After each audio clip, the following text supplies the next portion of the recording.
que não é verdade, vocês sabem disso, que estão aqui sabem muito bem que a questão física também não é algo predominante na nossa vida de ser superior ou inferior.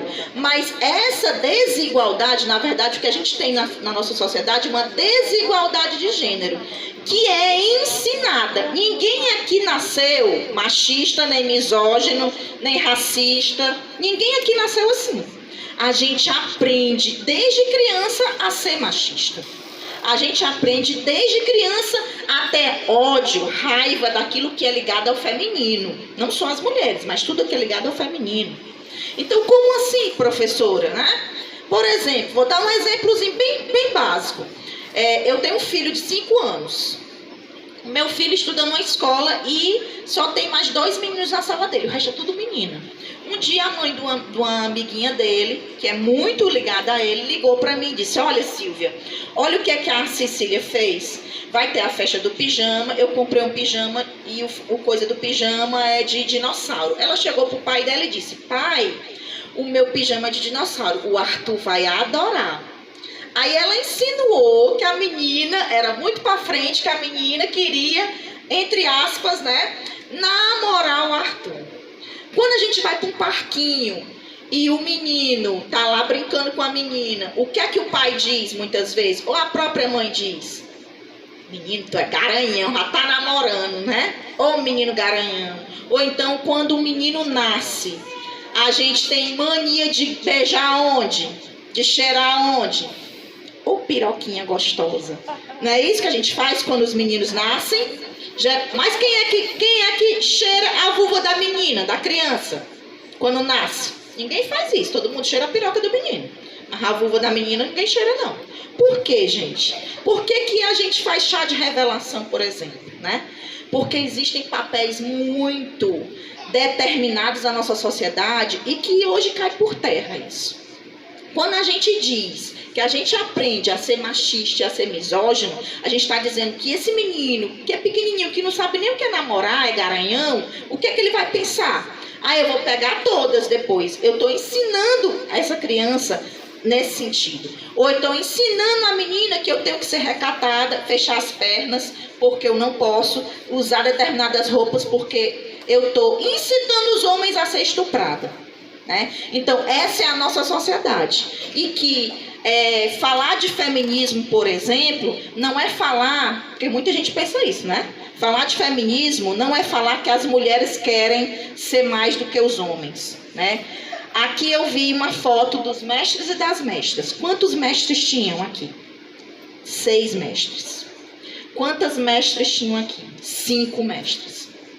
E olha que hoje não está correspondendo todo à mundo. realidade. Não está todo mundo. Hoje está diferente. Exatamente. Hoje então, assim, existe desigualdade de gênero em todos os espaços. Não é uma dádiva da capoeira ter desigualdade de gênero.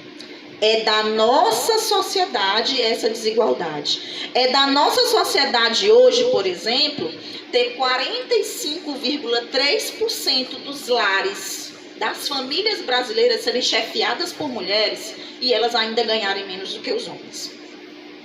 É da nossa sociedade as mulheres serem mortas e assassinadas pelo fato de elas serem mulheres. A cada 2 horas, segundo o Atlas da Violência 2020, uma mulher assassinada no Brasil. É da nossa sociedade as mulheres terem vergonha de denunciar os seus agressores e acharem que um palavrão, uma violência psicológica, alguém gritar com você, chamar de feia, de gorda, não é violência, é violência. É violência. Alguém passar a mão em você sem você permitir, é violência. Né? E a gente ainda tem muito medo. Por quê? Porque nós fomos educadas para termos medo. Nós não fomos educadas para estar no espaço público. Infelizmente, em pleno século XXI é assim. Né? Então, a gente tem que desconstruir essas relações. E para a gente desconstruir essas relações, gente, a gente precisa dos homens. Não existe mudança e não existe lutar pela equidade de gênero. O que é a equidade? Qual é a diferença da equidade para a igualdade? A igualdade diz que todo mundo é igual, né? Só que todo mundo não é igual. As pessoas têm, por exemplo, as mulheres negras são iguais às mulheres brancas? Não são iguais às mulheres brancas, somos mulheres. Mas não somos iguais, nós temos outras necessidades, nós temos uma história, nós temos uma série de coisas diferentes. Então, as políticas públicas, por exemplo, elas têm que ser políticas de equidade. E as relações entre homens e mulheres também têm que ser de equidade. Onde essas mulheres precisam desses homens para a gente construir uma sociedade melhor, uma sociedade menos doente, né? Tem uma autora, para encerrar, que eu gosto muito, e depois vocês pesquisam aí na internet, ela até lançou agora um joguinho sobre isso que eu estou falando para vocês, que é a psicóloga chamada Valesca Zanello. E ela fala que isso que eu estou dizendo, né, que a gente aprende a ser misógino, a gente aprende a ser machista desde criança, na escola, nos livros, nos filmes, a gente chama isso de tecnologias de gênero. Por exemplo, quando eu estou vendo vamos dizer aqui um desenho, por exemplo, a Pequena Sereia, que era um desenho onde a sereia morava no fundo do mar e se apaixonou por um homem fora, né, do mar. E para ela conquistar esse homem, ela tinha que perder a voz, ou seja, ela tinha que ser calada, ela não podia falar. O que é que está ensinando para as crianças isso? Que você não pode falar tal qual o seu companheiro. Para você conquistar uma pessoa, você tem que se calar. Então, para a gente desconstruir isso, a gente precisa dos homens.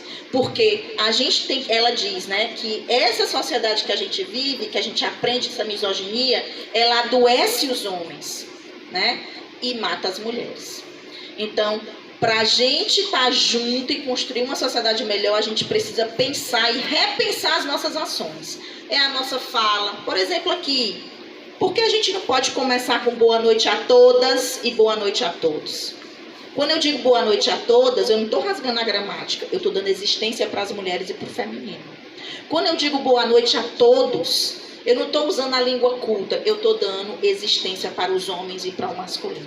E se eu disser boa noite a todos, eu estou dando existência para as pessoas que nem querem estar só no masculino e só no feminino. Por quê? Porque existem pessoas que não se encaixam nessa construção e nesses papéis do feminino somente, do masculino somente. A gente tem que respeitar esse tipo de gente, essas pessoas, que também são pessoas, são seres humanos, né? E é isso, gente. Tem a colonialidade do ser também, que é ligada à questão da natureza, mas eu espero que, né, vocês tenham gostado. Foi bem rapidinho. Eu queria apresentar um monte de mulheres para vocês que são interessantes, fora a Preta Tia Simoa, mas a gente tem que começar a pesquisar a nossa história e a história dessas mulheres importantes na nossa sociedade, no nosso país. É isso. Obrigada. Nós que agradecemos você estar aqui dividindo conosco seu conhecimento. A gente agradece muito, viu?